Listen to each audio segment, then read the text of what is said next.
Hello po! Hi guys! And our for today's menu is itong pangalawa kong lumpia na iluluto. Yan. Tapos ko na itong pakuluin guys. Tapos ko na siyang palambutin. This is mixed minced pork and beef. Yan. Pinalambot ko na siya ng mga 30 minutes. Yan, look. Nilagyan ko na siya ng... Hindi ako naglalagay guys ng mantika. O, kung nakikita nyo ay mamantika siya. Look, oh, di ba? Nagmamantika siya. Kahit hindi ako naglalagay ng mantika. Yan.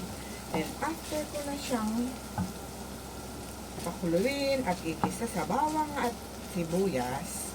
Yan. Nadidinig nyo ba ingay guys? Yun yung ano namin, yung pang sip-sip ng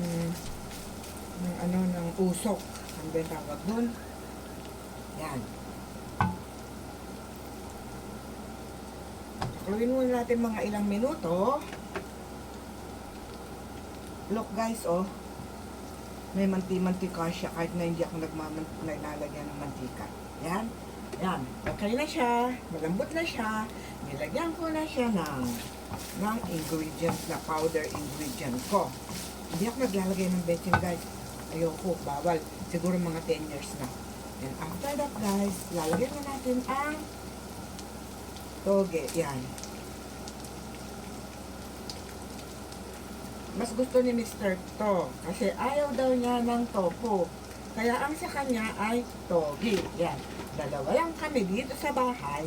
Pero may mga request pa. Para bang kanta, Mr. DJ, Mrs. Cook, pwede bang mag-request? Ayan ang request niya. Yan.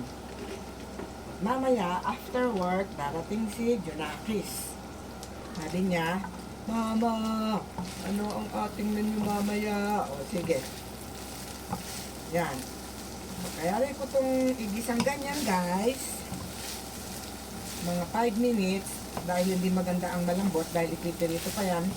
Palalamigin ko siya. After ko siyang palamigin, eto, hinahalo-halo na natin.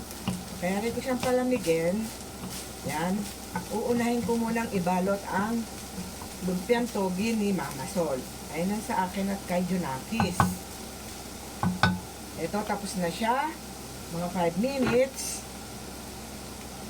At ibabalot na natin ang lumpiang togi. And after kong ibalot ang lumpiang togi, guys, ito naman, palalamigin ko siya. Dahil mamaya is the Voice of Germany finals. Alam nyo guys, merong isang Pilipinang finalist. Oh, Diyos ko po. Pag nagkaisa-isa ang mga Pilipino dito at siya ang iboboto, mananalo siya. Oh! Okay guys, excited na si Mood Raquels. Bye for now. See you on my next vlog. Bye! Have fun and God bless.